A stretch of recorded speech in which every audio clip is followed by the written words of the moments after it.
waxaan dhihi karnaa Liverpool xilliyadii soo maray xilligan waxay u arkaan fursad weyn ay ku dhaleeceyn karaan Mohamed Salah oo ka mid ah ciyaartooyda ugu wanaagsan ee Liverpool.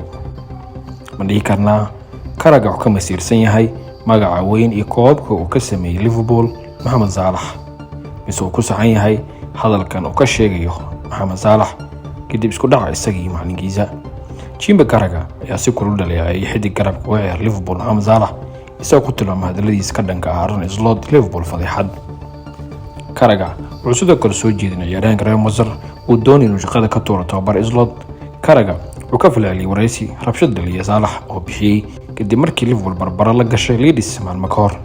waxaa la xasuustaa in Salah ku eeday Liverpool Arne Slot liideen in isaga mas'uuliyadda hoos u dhaca kooxdu ay saareen waliba. Isagoo la hadlay Sky Sports, Carragher wuxuu yiri fadeexad bay ahayd wixii uu Salah sameeyay markii uu istaagay Maxine Zonga oo waxa isagii wakiilkiisa qorsheeyeen si uu gaarsiiyaan dhaawac ugu badan Slot. wuxuu doortay isbuucan wuxuu doortay waqtigan inuu tababaraha weeraro uu isku dayo inuu shaqada ka tuuro. Slot ayaa go'aansaday inuu ka saaro Salah safka kooxda ee wajahaysa Inter Milan kulanka Champions League caawa taa ka dhalatay hadaladiisa muranka dhaliyay. Carragher haddii uu dhaleecay Mohamed Salah ciyaartooyda qaar ee ka tirsan kooxda ayaa xilligan garab istaag u muujiyay wiilka Masar.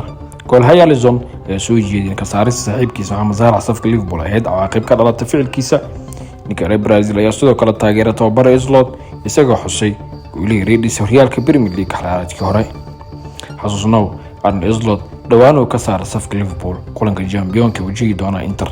Slot ayaa sheegay in shirkiisa ka hor kulanka garabka Real Madrid laga reebay safka Liverpool sabab la xiriir hadaladiisa muranka dhaliyay ee ku saabsan kooxdu. Maqnaanshaha Salah waa cawaaqibta wax uu sameeyay. wuxuu leeyahay garasho ma ahayn sidaas sameeyay, waxaan xiriir wanaagsan lahayn muddo dheer waa Liverpool waana wada hadli doonaa, laakiin waa mid gaar ah oo shakhsi ah. maaminsan Mohamed Salah uu rabo inuu qof si gaar ah u bartilmaameedsado kaliya wuxuu lahaa xorriyad uu ku muujiyo sida uu ugu dareemayo xaaladiisa. runtii waxaan rajeynayaa inuu mar kale u ciyaaro Liverpool, laakiin taa waxay qusaysaa isagii kooxda. ma taageeraysaa Arne Slot? dabcan haa, horyaalka Premier League xilciyaareedkii hore isagaan ugu hogaamiyay. waxay muuqataa in qof kasta iska idhantiray wixii aan gaarin xilciyaareedkii hore. taa waxay ku filan tahay, laakiin waxaan aaminsanahay aqoontiisa iyo qaabciyaareedkiisa si ay u taageeray Mohamed Salah sina macalinka ay u taageeray ninka lagu magacaabo Alisson Becker. xilliyihii hore ayaa jiray oo weli difaacaya haddii Carragher uu weeraray Salah. markan waa John Terry wuxuu garab istaagay Mohamed Salah kadib markii xiddiga Masar si cali uga hadlay hoos u dhaca kooxda Liverpool. Terry ayaa qartin Salah xilciyaareedkan hoos u dhacay, balse wuxuu ku dooday in eedda si xad dhaaf ah dusha looga saaray weeraryahanka. ma malaynaysaa inuu noqday qofka kaliya eedayo waqtigan tababaraha Liverpool.